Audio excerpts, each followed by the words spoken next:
Hi friends, இன்னைக்கு class videos நம்ம என்ன பார்க்க போறோம்னா இன்ஏஎஸ்2 இன்வென்ட்ரிஸ் நம்ம பார்க்க போறோம். ஓகேங்களா? ஸோ கார்பரேட் அக்கௌண்டிங்ல இந்த ஏஎஸ்ல வந்து பார்த்தா இன்ஏஎஸ்2 வந்து மோஸ்ட் இம்பார்ட்டன்ட் ஏஎஸ். ஸோ இது வந்து full and full inventory valuation பத்தி இருக்குது. ஸோ இன்வென்ட்ரி வேல்யூஷனோட ஐடியா வந்து பார்த்தீங்கன்னா எதுக்காக பண்றோம் அப்படின்னா, பேலன்ஸ் ஷீட்ல நம்ம வந்து இன்வென்ட்ரிஸ் போடுவோம் அண்ட் பிஎன்எல் அக்கௌண்ட்ல நம்ம இன்கம் சைட்ல நம்ம இன்வென்ட்ரிஸ் போடுவோம். ஸோ இந்த ரெண்டு சைட்லையும் வந்து பார்த்தீங்கன்னா இன்வென்ட்ரியோட வேல்யூஸ் வந்து ப்ராப்பரா இருந்தால் தான் நமக்கு பேலன்ஸ் ஷீட் வந்து கரெக்டாக வேல்யூ ஆகும் அண்ட் கரெக்டான ப்ராஃபிட் வந்து நமக்கு கிடைக்கும். ஓகேங்களா? ஸோ இன்வென்ட்ரி வந்து பார்த்தீங்கன்னா உங்களுக்கு வேல்யூவேஷன் பண்றதுக்கு நிறைய எப்படி சொல்ல நிறைய டிஃபிகல்ட்டிஸ் உண்டு. ஸோ அந்த டிஃபிகல்ட்டிஸ் எல்லாமே இது பண்றதுக்காக தான் இந்த ரூல்ஸ் அண்ட் ரெகுலேஷன் வந்து ஃப்ரேம் பண்ணியிருக்காங்க. ஸோ இந்த இன்வென்ட்ரியை வச்சு நம்ம வந்து என்னன்னா கரெக்டாக வேல்யூ பண்ணி பேலன்ஸ் ஷீட்ல போடுறப்போ அசட் சைடு வந்து ப்ராப்பராக வேல்யூ ஆகும் அண்ட் பிஎன்எல் அக்கௌண்ட்ல அதோட வேல்யூஷன் ப்ராப்பராக இருக்கிறப்போ இன்கம் அண்ட் ப்ராஃபிட் வந்து கரெக்டான ப்ராஃபிட் நமக்கு கிடைக்கும். ஸோ இதுல ஆக்சுவலா கோல்டன் ரூல். ஸோ ஒரு ரூல் என்ன அப்படின்னா, இன்வென்ட்ரி வந்து lower of cost and net realisable value whichever is lower. So அதை நம்ம இன்வென்ட்ரி வேல்யூ நம்ம எடுத்துக்குவோம்.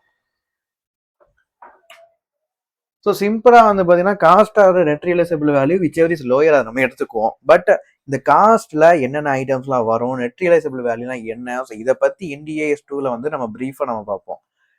So cost versus net realisable value take the lower amount. So இது ரெண்டு அமௌண்ட்ல விச் எவர் இஸ் லோயரோ அதை நம்ம இன்வென்ட்ரி வேல்யூவே எடுத்து நம்ம க்ளோசிங் ஸ்டாக்கை என்ன பண்ணுவோம், பிஎன்எல் அக்கௌண்ட் கிரெடிட் சைட்ல போடுவோம் அண்ட் உங்களுக்கு பேலன்ஸ் ஷீட்ல போடுவோம். அப்போ ஓப்பனிங் ஸ்டாக் இப்போ என்ன ப்ரோ பண்ண அப்படின்னு யோசிப்பீங்க. ஓப்பனிங் ஸ்டாக் ஒண்ணுமே இல்லை, இந்த வருஷம் க்ளோசிங் ஸ்டாக் தான், அடுத்த வருஷம் ஓப்பனிங் ஸ்டாக். ஸோ இந்த வருஷம் க்ளோசிங் ஸ்டாக் நீங்க என்ன வேல்யூ பண்ணிருக்கீங்களோ நெக்ஸ்ட் இயர்ல அது ஓப்பனிங் ஸ்டாக் ரிவீல் ஆக போகுது. ஓகேவா? ஸோ வேல்யூஷன் ப்ராப்பரா இருந்தாதான் இந்த வருஷம் க்ளோசிங் ஸ்டாக்கும் ப்ராப்பரா இருக்கும், நெக்ஸ்ட் இயர் ஓப்பனிங் ஸ்டாக்கும் ப்ராப்பரா இருக்கும். ஸோ எக்ஸாம்பிள் இப்போ காஸ்ட் ஆஃப் குட்ஸ் சோல்டு வந்து 1 lakh இருக்குது, நெட் ரியலைசபிள் வேல்யூ 90,000 இருக்கு. இந்த ரெண்டு அமௌண்ட்ல விச் எவர் இஸ் லோயர் வந்து பார்த்தீங்கன்னா 90,000. ஸோ இதை நம்ம வந்து பார்த்தீங்கன்னா வேல்யூவேஷன் நம்ம எடுத்துக்குவோம். Then 10,000 reduction is recognised as expenses or லாசஸா. ஸோ இப்போ இந்த இடத்துல வந்து பார்த்தீங்கன்னா நம்ம வந்து விச் எவர் இஸ் லோயர் 90,000 வந்து நம்ம எடுத்துக்கிறோம். ஓகேங்களா? ஸோ இந்த இடத்துல வந்து பார்த்தீங்கன்னா இந்த இதுக்கும் நமக்கு difference cost of goods sold 1 lakhக்கும் என்ஆர்விக்கும் உள்ள டிஃபரன்ஸ் வந்து பார்த்தீங்கன்னா 10,000 வருது. ஸோ 10,000 வந்து பார்த்தீங்கன்னா நம்ம காஸ்ட் 1 lakh நம்ம போட்டிருக்கோம், நெட் ரியலைசபிள் வேல்யூ அப்படிங்கிறது மார்க்கெட்ல 10,000 இறங்கி இருக்குது. ஓகேங்களா? ஸோ காஸ்ட் ஆஃப் இன்வென்ட்ரி வந்து 10,000 இறங்கி இருக்கு. ஸோ அப்படிங்கிறப்ப இந்த 10,000 வந்து நமக்கு லாஸ் தானே ஆக்சுவலி. இப்போ நம்ம ஸ்டாக் வச்சிருக்கோம், அந்த ஸ்டாக்கோட வேல்யூ வந்து 10,000 குறைஞ்சிருக்குன்னா அது நமக்கு லாஸ் தானே. ஸோ இது வந்து எக்ஸ்பெண்டிச்சர் ஆர் லாஸா நம்ம வந்து ரெகனைஸ் பண்ணுவோம். ஸோ அது வந்து எக்ஸ்பெண்டிச்சர் லாஸ் நம்ம தனியா போடணுமா, தேவையே இல்லை. நம்ம இங்க 90,000 சொல்லிட்டு கிரெடிட் சைடில் நம்ம போட்டாலே 10,000 நம்ம கம்மியா இன்வென்ட்ரி வேல்யூ போட்டிருக்கோம். ஸோ அங்கேயே நமக்கு வந்து ரெகனைஸ் ஆயிரும். ஓகேவா? What exactly is inventory? So இன்வென்ட்ரினா ஆக்சுவலா என்ன, it's an asset held for sale. ஓகேங்களா? ஸோ ஸ்டாக் நம்ம வந்து சேல் பண்றதுக்காக வச்சிருக்கிறோம், பட் இந்த வருஷம் சேல் ஆகல, சேல் பண்றதுக்காக வச்சிருக்கோம். ஸோ அதான் inventory. Goods ready for sale. Example furniture shop has 50 readymade tables. இது வந்து பார்த்தீங்கன்னா ஃபினிஷ் கூட்ஸ் இன்வென்ட்ரி. ஓகேங்களா? ஸோ அதாவது ஃபர்னிச்சரை பொறுத்த வரைக்கும் நார்மலா வந்து நம்ம அசட்டை நம்ம யோசிப்போம். ஓகேங்களா? லாங் டேர்ம் அசட்டா நம்ம யோசிப்போம், ஃபிக்ஸ்ட் அசட்டா நம்ம யோசிப்போம். பட் ஒரு ஃபர்னிச்சர் ஷாப்ல இருக்கக்கூடிய ஃபர்னிச்சர் வந்து பார்த்தீங்கன்னா ஸ்டாக்கா நம்ம ட்ரீட் பண்ணுவோம். ஓகேவா? நெக்ஸ்ட் வந்து பார்த்தீங்கன்னா ப்ராசஸ் ஆஃப் ப்ரொடக்ஷன் ப்ராசஸ்ல இருக்கிறதுமே நம்ம இன்வென்ட்ரியா ட்ரீட் பண்ணுவோம். Goods that are still being manufactured, அதாவது ஒர்க் இன் ப்ராக்ரஸ். ஓகேங்களா? ஸோ இன்வென்ட்ரியை பொறுத்த வரைக்கும் raw material, work in progress, finish goods, இது மூணுமே இன்வென்ட்ரி. ஸோ ஃபர்ஸ்ட் நம்ம பார்த்தது சேல்ஸுக்காண்டி நம்ம ஃபினிஷ் கூட்ஸ் நம்ம வச்சிருக்கோம், இது ஒரு இன்வென்ட்ரி. அதுக்கப்புறம் ப்ராசஸ்ல இருக்குது. ஸோ அந்த ஒர்க் இன் ப்ராக்ரஸ் நம்ம மெட்டீரியல்ஸ் உள்ள போட்டிருக்கோம். சரிங்களா? ஸோ மெட்டீரியல் வந்து ப்ராசஸ்ல இருக்குது. ஸோ அந்த மெட்டீரியலோட வேல்யூ என்ன, ஸோ அந்த ப்ராசஸ்ல இருக்கிறப்ப எவ்வளவு லேபர் காஸ்ட் நம்ம ஸ்பெண்ட் பண்ணிருக்கோம், எவ்வளவு எலக்ட்ரிசிட்டி சார்ஜஸ், எவ்வளவு ஓவர் ஹெட் ஸ்பெண்ட் பண்ணிருக்கோம், இது எல்லாமே வந்து பார்த்தீங்கன்னா ஒர்க் இன் ப்ராக்ரஸ்ல கால்குலேட் ஆகும். அதுக்கப்புறம் materials or supply to the consumed, supplies to be consumed. அதாவது கன்சியூம்டு அப்படின்னா நம்ம கஸ்டமருக்கு சேல் பண்றது இல்ல. Materials or supplies to be கன்சியூம்னா நம்ம ஃபேக்டரிக்கு, அதாவது குடோன்ல இருந்து ஃபேக்டரிக்கு நம்ம வந்து எவ்வளவு மெட்டீரியல்ஸ் வந்து அனுப்புறோம். ஸோ அந்த ரா மெட்டீரியல் தான் கொடுத்துருக்காங்க. ஸோ ரா மெட்டீரியல் வந்து பார்த்தீங்கன்னா அதுவுமே நம்ம இன்வென்ட்ரியை நம்ம எடுத்துக்குவோம். So finish goods, work in progress, raw material, so இது மூணுமே வந்து பார்த்தீங்கன்னா இன்வென்ட்ரியோட கேட்டகரியில் வரும். ஸோ ஃபினிஷ் கூட்ஸ் வந்து ரெடி ஃபார் சேல், அதாவது ஃபினிஷ்டு மொத்தமாக கம்ப்ளீட் ஆயிருக்குது, அது சேலுக்கு வந்து ரெடியாக இருக்குது. ஒர்க் இன் ப்ராக்ரஸ்னா ஃபேக்டரியில் வந்து ப்ராசஸ்ல இருக்குது. ரா மெட்டீரியல் ஃபேக்டரிக்குள்ள, அதாவது குடோன்ல இருந்து ஃபேக்டரிக்குள்ள நம்ம இன்புட்டா அனுப்புறோம். சரிங்களா? அந்த இன்புட் வந்து பார்த்தீங்கன்னா உள்ள ப்ராசஸ்ல இருக்கும், அது ஒர்க் இன் ப்ராக்ரஸ்.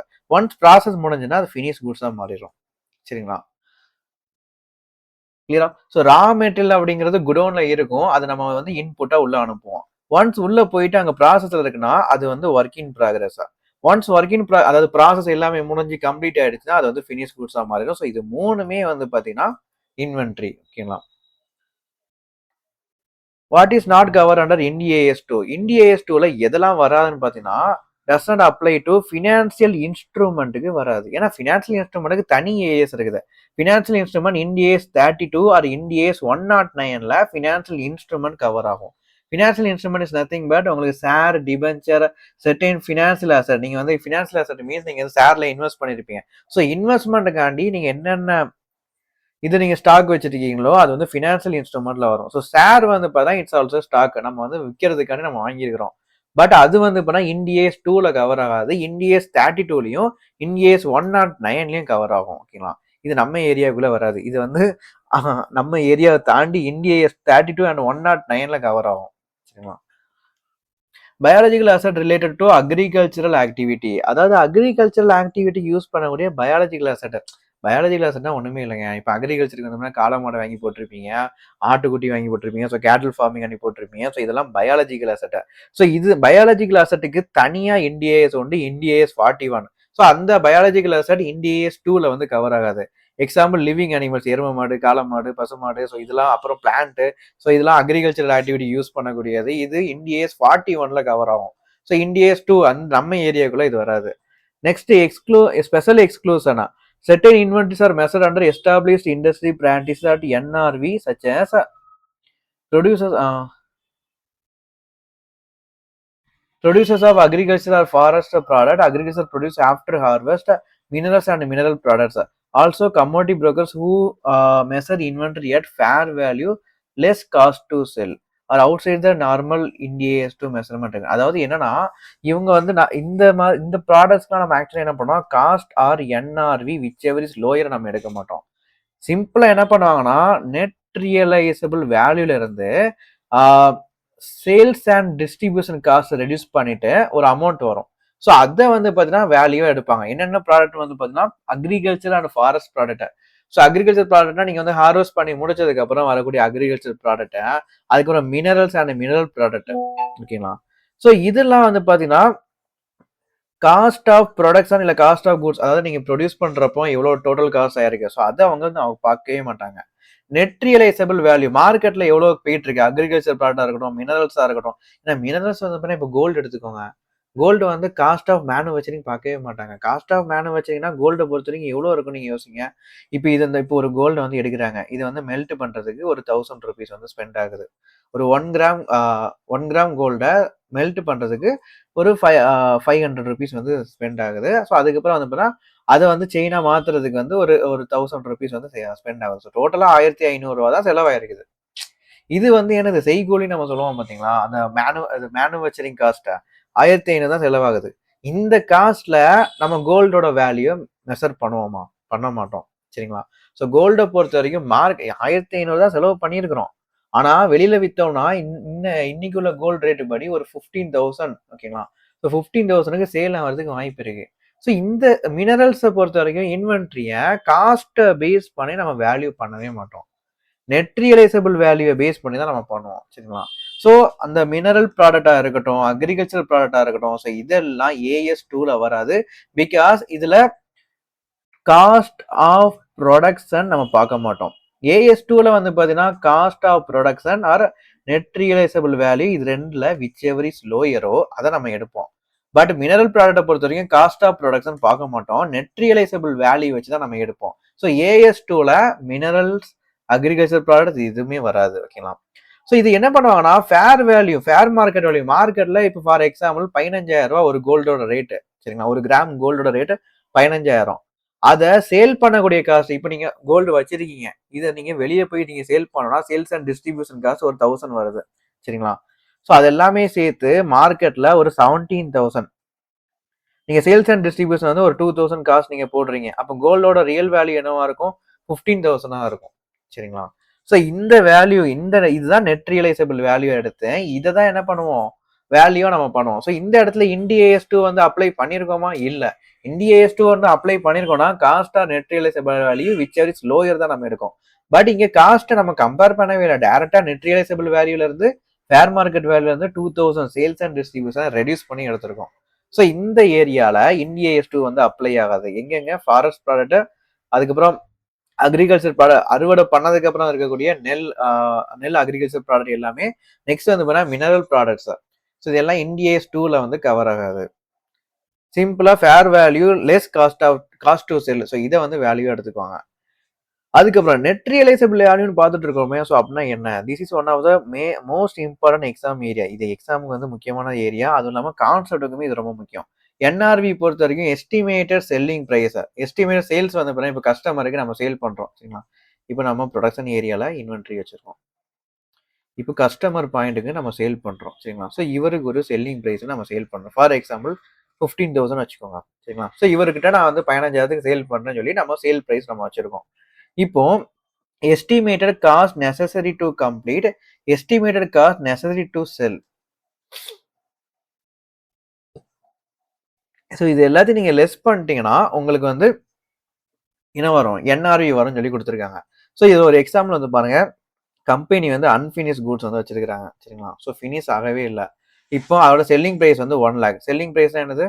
இந்த ஏரியா கஸ்டமருக்கு சேல் பண்றது வந்து 1 லட்சம் ரூபாய்க்கு நம்ம சேல் பண்றோம் சரிங்களா. காஸ்ட் டு கம்ப்ளீட் இப்போ சேல்ஸ் எக்ஸ்பெண்டிச்சர் 2000. ஸோ இந்த ஃபேக்டரியில இருந்து இவருக்கு வந்து கொண்டு வரக்கூடிய அந்த சேல்ஸ் அண்ட் டிஸ்ட்ரிபியூஷன் வெறும் டிரான்ஸ்போர்டேஷன் காஸ்ட் மட்டும் இருக்காது. அந்த ப்ராடக்ட்டை பேக்கிங் பண்ணணும், அட்வர்டைசிங் பண்ணணும். ஸோ இது எல்லாமே சேல்ஸ் அண்ட் டிஸ்ட்ரிபியூஷன். ஸோ அது வந்து ஆக்சுவலாக எவ்வளோ? 2000. கஸ்டமர் பாயிண்ட்டுக்கு கொண்டு போய் சேர்க்கறதுக்கு ஒரு சேல்ஸ் அண்ட் டிஸ்ட்ரிபியூஷன் 2000 ஆகுது ஓகேங்களா. அதுக்கப்புறம் வந்து பார்த்தீங்கன்னா இப்போ நம்ம ரா மெட்டீரியல் காஸ்ட் நம்ம வேல்யூ பண்றோம். இப்போ இங்க இருக்கக்கூடிய ரா மெட்டீரியல் காஸ்ட்டை இது வந்து ஃபேக்டரி ஓகேங்களா. ஸோ ஃபேக்டரியில வந்து ப்ராசஸ் ஆகிட்டு இருக்குது. ஸோ இந்த கம்ப்ளீஷன் காஸ்ட் மேனுஃபேக்சரிங் காஸ்ட் வந்து எவ்வளோன்னு பார்த்தீங்கன்னா 8,000 ஆகுது சரிங்களா. இப்போ நம்ம எதை நம்ம வேல்யூ பண்ண போறோம்? Unfinished goods nothing but raw material value பண்ண போறோம். இங்க ரா மெட்டீரியலோட காஸ்ட் எவ்வளோ இருக்கும்? நம்ம எல்லாமே எஸ்டிமேட் பண்ணி பார்க்குறோம். இந்த ரா மெட்டீரியலோட காஸ்ட் நம்ம வேல்யூ பண்றது. இதோட என்ஆர்வி நீங்க கண்டுபிடிக்கணும்னா ரா மெட்டீரியலை நீங்க வந்து அசியூம் பண்ணி பாருங்க. இந்த ரா மெட்டீரியலை நம்ம ஃபேக்டரிக்குள்ள அனுப்பிட்டோம்னா 8,000 ரூபாய் மேனுஃபேக்சரிங் காஸ்ட் ஆகும். இது எஸ்டிமேட்டட் காஸ்ட், நடக்கவே இல்லை. இப்போ ஆக்சுவலா வந்து பார்த்தீங்கன்னா ஃபேக்டரியில ரா மெட்டீரியல் இருக்குது. அதோட என்ஆர்வி நம்ம கண்டுபிடிக்க போறோம். ஸோ சப்போஸ் இந்த ரா மெட்டீரியலை நம்ம வந்து மேனுஃபேக்சரிங் அனுப்பிட்டோம்னா மேனுஃபேக்சரிங் ஒரு 8,000 ரூபாய் காஸ்ட் ஆகும். இது ஒரு எஸ்டிமேட்டர். அதுக்கப்புறம் ஃபினிஷ் கூட்ஸா ஆனதுக்கப்புறம் இதை நம்ம வந்து கஸ்டமர் பாயிண்ட்டுக்கு கொண்டு போய் சேர்க்கறதுக்கு சேல்ஸ் அண்ட் டிஸ்ட்ரிபியூஷன் ஒரு எஸ்டிமேட் 2000 ஒரு எஸ்டிமேட் ஆகும் ஓகேவா. நெக்ஸ்ட் இவருக்கு நம்ம சேல் பண்றோம்னா 1 லட்சம் ரூபாய்க்கு சேல் பண்றதுக்கு வாய்ப்பு இருக்கு. ஏன்னா மார்க்கெட்ல இருக்கக்கூடிய fair value expected selling price வந்து ஒரு 1 lakh இருக்குது. ஸோ இந்த பாயிண்ட்ல இருந்து இது எல்லாத்தையுமே ரெடியூஸ் பண்ணிட்டோம்னா ரா மெட்டீரியலோட பாயிண்ட் நமக்கு கிடைச்சிடும் சரிங்களா. ஸோ செல்லிங் பிரைஸ் 1 lakhல இருந்து சேல்ஸ் அண்ட் டிஸ்ட்ரிபியூஷன் நீங்க ரெடியூஸ் பண்ணணும். அப்புறம் கம்ப்ளீட் காஸ்ட் ஒண்ணுமே இல்லை, மேனுஃபேக்சரிங் காஸ்ட் நீங்க ரெடியூஸ் பண்ணிட்டீங்கன்னா இந்த ரா மெட்டீரியலோட மார்க்கெட் வேல்யூ எவ்வளோன்னு தெரிஞ்சிடும் சரிங்களா. ஸோ அதான் நம்ம கண்டுபிடிக்கிறோம். இப்போ இங்க ரா மெட்டீரியல் இருக்குது, இங்க ஃபேக்டரி சரிங்களா, இங்க கஸ்டமர். இவருக்கு வந்து செல்லிங் பிரைஸ் வந்து 1 lakh வச்சிருக்கோம். ஸோ இங்க வந்து இங்க வரைக்கும் சேல்ஸ் அண்ட் டிஸ்ட்ரிபியூஷன் வந்து ஒரு 2000 இருக்குது. இங்க வந்து ஃபேக்டரிக்குள்ள வந்து மேனுஃபேக்சரிங் வந்து ஒரு 8,000 இருக்குது. ஸோ இப்போ நம்ம இந்த ஏரியாவில் இருக்கக்கூடிய என்ஆர்வி நம்ம கண்டுபிடிக்கணும். சிம்பிளா வந்து பார்த்தீங்கன்னா இந்த ஏரியா நமக்கு வேணும்னா இங்க இருந்து இந்த பார்ட்டை ஃபுல்லா நம்ம ரெடியூஸ் பண்ணிட்டோம்னா இந்த என்ஆர்வி நமக்கு தெரிஞ்சிடும். ஸோ செல்லிங் பிரைஸ் வந்து 1 lakh இருக்குதா. ஸோ இதுல சேல்ஸ் அண்ட் டிஸ்ட்ரிபியூஷன் 2000 நீங்க ரெடியூஸ் பண்ணுங்க. கம்ப்ளீஷன் காஸ்ட் ஒரு 8,000 நீங்க ரெடியூஸ் பண்ணுங்க. ஸோ இந்த பாயிண்ட் ஆஃப் டைம்ல அதாவது ரா மெட்டீரியல் ஸ்டேட்ல இருக்கிறப்போ அதோட மார்க்கெட் வேல்யூ என்னங்கிறது தெரிஞ்சிடும் சரிங்களா. ஸோ செல்லிங் பிரைஸ் 1 lakhல இருந்து ஃபர்ஸ்ட் என்ன பண்ணணும்? Sales and distribution expenditure 2000 reduce பண்ணுங்க. 1 lakhல இருந்து 2000 ரெடியூஸ் பண்ணுங்க. அதுக்கப்புறம் மேனுஃபேக்சரிங் காஸ்ட் 8,000 நீங்க ரெடியூஸ் பண்ணுங்க. ஸோ ரிமைனிங் வந்து 90,000 இருக்கு. இதுதான் என்ஆர்வி ஆஃப் அன்பினிஷ்டு கூட்ஸ். அதாவது ரா மெட்டீரியலோட காஸ்ட் என்ஆர்வி வந்து பார்த்தீங்கன்னா 90,000 இருக்குது ஓகேங்களா. இப்போ இந்த இன்வென்ட்ரிய நம்ம வந்து பர்ச்சேஸ் பண்றப்போ இந்த காஸ்ட் ஆஃப் இன்வென்ட்ரி காஸ்ட் என்னது? பர்ச்சேஸ் பண்ணி நம்ம வந்து குடோனா நம்ம வச்சிருக்கோம் ஓகேங்களா. ஸோ 95,000 தான் அந்த காஸ்ட் ஆஃப் இன்வென்ட்ரி. ஸோ இப்போ இந்த இன்வென்ட்ரியோட நெட் ரியலைசபிள் வேல்யூ இருக்குது, காஸ்ட் ஆஃப் இன்வென்ட்ரி இருக்குது. ஸோ இந்த ரெண்டு இதுல which ever is lower. So அதுதான் வந்து என்ன பண்ணுவோம்? இன்வென்ட்ரி வேல்யூஷனுக்கு நம்ம எடுத்துக்குவோம். ஸோ காஸ்ட் வந்து எவ்வளவு கொடுத்துருக்காங்க? இந்த இன்வென்ட்ரியோட காஸ்ட் 95,000, என்ஆர்வி வந்து 90,000. ஸோ இது ரெண்டுல விச் எவர் இஸ் லோயர் பாக்குறப்போ 90,000 தான் நமக்கு இன்வென்ட்ரி வேல்யூவா வரும் ஓகேங்களா. Okay. Fair value net realisable value ஒண்ணா? நெட் ரியலைசபிள் வேல்யூ வேற, ஃபேர் வேல்யூ வேற. ஓகேங்களா? ஸோ அதோட டிஃபரன்ஸ் என்னன்னு பார்ப்போம். Fair value is essentially the price that would be received to sell an asset or paid to transfer a liability in an order transaction between market participant at the measurement date. Fair value வந்து பார்த்தீங்கன்னா, ஒரு அசட்டை நம்ம sale பண்றப்போ, நம்ம எவ்வளோ amount receive பண்ணுவோமோ, it's a fair value. சரிங்களா? இல்ல ஒரு லயபிலிட்டி நம்ம ட்ரான்ஸ்ஃபர் பண்றப்போ, ஆர்டர்லி லயபிலிட்டிக்குள்ள இப்போதைக்கு வர வேண்டாம். நம்ம அசெட் தானே பார்த்துட்டு இருக்கோம். ஏன்னா ஃபுல் அண்ட் ஃபுல் இன்வென்டரி பார்த்துட்டு இருக்கோம். ஸோ இந்த ஏரியாவை நீங்க இப்போ போட்டு குழப்பிக்க வேண்டாம். அசெட்டை வந்து பாருங்க. அசெட்டை நம்ம சேல் பண்றப்போ, சப்போஸ் இப்போ ஒரு கோல்டு வச்சிருக்கீங்கப்பா. இதை நீங்க வந்து மார்க்கெட்ல போய் நீங்க சேல் பண்ணீங்கன்னா, எவ்வளோ உங்களுக்கு அமௌண்ட் கிடைக்கும்? So it's a fair market value. சரிங்களா? ஓகே. நெட் ரியலைசபிள் வேல்யூனா என்ன? Is an entity specific. இது வந்து மார்க்கெட் பேஸ் பண்ணி கிடையாது. என்டிட்டி ஸ்பெசிஃபிக்கா. சரிங்களா? ஸோ மார்க்கெட்ல ஜஸ்ட் நீங்க போய் அதை நீங்க சேல் பண்றீங்கன்னா எவ்வளோ ரூபாய்க்கு எடுத்துக்குவாங்க. ஸோ இதுதான் ஃபேர் வேல்யூ. நெட் ரியலைசபிள் வேல்யூனா நம்ம என்ன பார்த்தோம்? என்டிட்டியோட செல்லிங் காஸ்ட், என்டிட்டியோட மேனுஃபேக்சரிங் காஸ்ட், இதெல்லாம் ரெடியூஸ் பண்ணி வரக்கூடியதான் net realisable value. So entity ஸ்பெசிஃபிக்கா இருக்கும் net realisable value. Cost to complete, because it considers, இதுல வந்து எதெல்லாம் இருக்குன்னு பார்த்தீங்கன்னா, செல்லிங் பிரைஸ், அதாவது கஸ்டமருக்கு நம்ம சேல் பண்ணக்கூடிய செல்லிங் பிரைஸ் நம்ம எடுக்கிறோம். காஸ்ட் டு கம்ப்ளீட், அந்த மேனுஃபேக்சரிங் காஸ்ட் எடுக்கிறோம். அதுக்கப்புறம் சேல்ஸ் அண்ட் டிஸ்ட்ரிபியூஷன் காஸ்ட் எடுக்கிறோம். ஸோ என்டிட்டியோட பார்ட் இது எல்லாமே வருது. ஸோ இது வந்து என்டிட்டி ஸ்பெசிஃபிக்கா. ஸோ ஃபேர் வேல்யூ வந்து பார்த்தீங்கன்னா நேச்சர் வந்து மார்க்கெட் பேஸ்டு. என்ஆர்வி வந்து என்டிட்டி ஸ்பெசிஃபிக்கா. ஓகேங்களா? ஃபோக்கஸ் நம்ம எதை ஃபோக்கஸ் பண்ணுவாங்கன்னா, ஃபேர் வேல்யூ பொறுத்த வரைக்கும் மார்க்கெட் பார்ட்டிசிபென்ட். ஸோ மார்க்கெட்ல கஸ்டமர் வந்து எவ்வளோ ரேட்டுக்கு எடுக்கிறாங்க, ஸோ அந்த மார்க்கெட் பார்ட்டிசிபெண்ட்டை பேஸ் பண்ணி இருக்குது. என்ஆர்வி பொறுத்த வரைக்கும் entity expected realisation. So entity வந்து ஆக்சுவலி எவ்வளோ ரியலைஸ் பண்ணுவாங்க, ஸோ அவங்களோட செல்லிங் ப்ரைஸை பேஸ் பண்ணி இருக்குது. ஃபேர் வேல்யூ வந்து பார்த்தீங்கன்னா கஸ்டமர், அதாவது நம்மளோட கூட்ஸ் வந்து மார்க்கெட்ல எவ்வளோ ரேட்டுக்கு போயிட்டு இருக்கு, ஸோ அதை பேஸ் பண்ணி. என்ஆர்வி வந்து இப்போ நான் வந்து என்னோட ப்ராடக்ட் வச்சிருக்கிறேன், இதை நான் வந்து எவ்வளோ சேல்ஸுக்கு நான் ஃபிக்ஸ் பண்ணுவேன். ஓகேங்களா? ஸோ சப்ளையர் பாயிண்ட் ஆஃப் வியூவை பொறுத்த இருக்கு. இப்போ நான் இப்போ நான் வந்து பார்த்தீங்கன்னா ஒரு கிளாஸ் வந்து ப்ரொவைட் பண்ணிட்டு இருக்கிறேன். ஸோ இப்போ நான் ஸ்டூடெண்ட்ஸுக்கு வந்து இப்போ ஒரு 18K வந்து நான் வந்து ஃபிக்ஸ் பண்ணுறேன் அப்படின்னா இது வந்து என்ஆர்வி. ஓகேங்களா? பட் ஸ்டூடெண்ட்ஸ் வந்து பார்த்தீங்கன்னா நான் வந்து 24,000 கொடுத்தும் நான் வந்து வாங்குறதுக்கு ரெடி ப்ரோ அப்படின்னு சொல்லிட்டு மார்க்கெட்ல என்னோட கிளாஸோட வேல்யூ வந்து எவ்வளோ போயிட்டு இருக்கோ அது வந்து ஃபேர் வேல்யூ. ஓகேங்களா? ஸோ இது just an example. Next completion or selling cost, not the same calculation. Completion or selling cost வந்து பார்த்தீங்கன்னா சேம் கால்குலேஷனை பேஸ் பண்ணி இருக்காது. இதுல கம்ப்ளீஷன் ஆர் செல்லிங் காஸ்ட் இதை நம்ம எடுத்துக்கவே மாட்டோம். ஸோ இதுல கால்குலேஷன் நம்ம எடுத்துக்க மாட்டோம். என்ஆர்விக்கு வந்து நம்ம வந்து எடுத்துக்குவோம். சரிங்களா? Okay. Next cost of inventory. Cost include everything necessary to bring the inventory to is present location and condition. இப்போ நீங்க வேர் ஹவுஸுக்கு ஒரு இன்வென்ட்ரி கொண்டு வர்ற வரைக்கும் என்னென்ன காசு இருக்குதோ அது எல்லாமே காஸ்ட் ஆஃப் இன்வென்ட்ரி. அதோட கண்டிஷன் கொண்டு வரக்கூடியது. ஓகேவா? கிளியரா? ஸோ ரா மெட்டீரியல் வந்து நீங்க வந்து குடோனுக்கு கொண்டு வந்து அதோட கண்டிஷனுக்கு கொண்டு வர்ற வரைக்கும் உள்ளதுதான் இன்வென்ட்ரியோட காஸ்ட். சரிங்களா?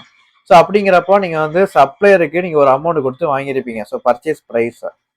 அதுக்கப்புறம் cost of conversion. Cost of conversion எதுக்கு? சப்போஸ் அந்த ரா மெட்டீரியல் வந்து பார்த்தீங்கன்னா இதா இருக்கும்.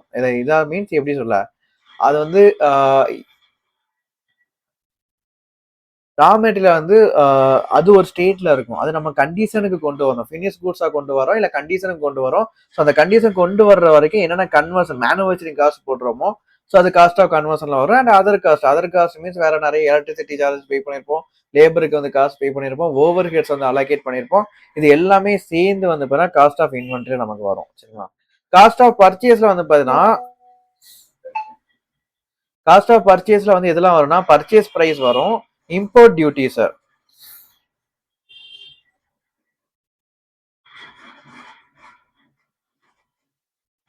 ஸோ பர்ச்சேஸ் ப்ரைஸ் வரும், import duties. So import duties means நம்ம இப்போ இம்போர்ட் பண்ணியிருக்கிறோம். ஸோ அங்கே வந்து பார்த்தீங்கன்னா டியூட்டிஸ் வந்து டேக்ஸ் வந்து பே பண்ணியிருப்போம். கஸ்டம் டிபார்ட்மெண்ட்டுக்கு நம்ம பே பண்ணுறது இம்போர்ட் டியூட்டிஸ் வந்து பே பண்ணியிருப்போம்.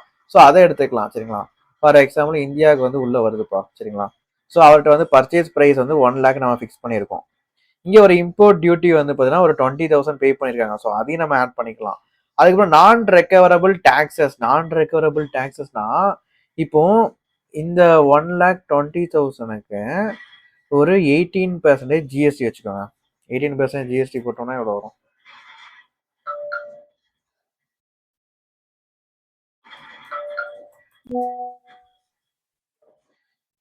21,600 வரும். ஓகேங்களா? ஸோ 21,600 ஜிஎஸ்டியா வரும். இப்போ சப்போஸ் இதுக்கு நீங்க ஐடிசி கிளைம் பண்ணிட்டீங்க அப்படின்னா, இத நம்ம எடுத்துக்க மாட்டோம். சரிங்களா? ஸோ இன்புட் டாக்ஸ் கிரெடிட் வந்து இந்த ஜிஎஸ்டிக்கு நீங்க கிளைம் பண்ணிட்டீங்கன்னா, இத இன்வென்டரி காஸ்ட்ல எடுத்துக்க மாட்டோம். நான் ரெக்கவரபிள் டாக்ஸ்னா இதுக்கு ஐடிசி வந்து கிளைம் ஆகாது. பிளாக்டு கிரெடிட்ல இருக்கும். இல்ல ஐடிசி நமக்கு வரல. அப்படின்னா இந்த 21,600 நம்ம காஸ்ட் ஆஃப் இன்வென்டரியா நம்ம எடுத்துக்கலாம். அதுக்கப்புறம் டிரான்ஸ்போர்டேஷன் சார்ஜஸ் இப்போ கஸ்டம்ஸ்ல கிடக்குது. ஸோ இப்போ உங்களோட ஏரியா இப்போ ஃபார் எக்ஸாம்பிள் நீங்க வந்து கர்நாடகாவில் இருக்கிறீங்க. மும்பையில் வந்து இறங்கிருக்கு போர்ட்டு. ஸோ அங்கேருந்து கர்நாடகா கொண்டு வரக்கூடிய டிரான்ஸ்போர்டேஷன் சார்ஜஸ், அதுக்கப்புறம் ஹேண்ட்லிங் சார்ஜஸ் மீன்ஸ் சப்போஸ் ஒரு சில இதை வந்து பார்த்தீங்கன்னா ஹேண்டில் பண்ணி கொண்டு வரணும். சரிங்களா? ஸோ ஸ்டோர் பண்ணி ப்ராப்பராக வச்சிருக்கணும். ஸோ அந்த ஹேண்ட்லிங் காஸ்ட்டை, அதுக்கப்புறம் அதர் டேரக்ட்லி அட்ரிபியூட்டல் அக்யூசன் காஸ்ட். ஸோ இது எல்லாமே வந்து பார்த்தீங்கன்னா காஸ்ட் ஆஃப் பர்ச்சேஸ்ல இன்க்ளூட் ஆகும். ஸோ அதில் எதெல்லாம் நம்ம ரெடியூஸ் பண்ணோம்னா ட்ரேட் டிஸ்கவுண்ட். சப்போஸ் சப்ளையர் ஏதாவது டிஸ்கவுண்ட் கொடுத்துருப்பாங்க, அதுலேயும் ட்ரேட் டிஸ்கவுண்ட் மட்டும்தான். சரிங்களா?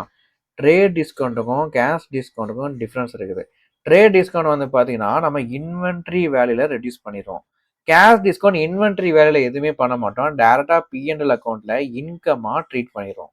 சரிங்களா? ஸோ கேஷ் டிஸ்கவுண்ட் நம்ம கிடைச்சிருக்குன்னா பிஎன்எல் அக்கௌண்ட்ல நம்ம இன்கமா ட்ரீட் பண்ணிடுவோம். அதே ட்ரேட் டிஸ்கவுண்ட்டை பொறுத்த வரைக்கும்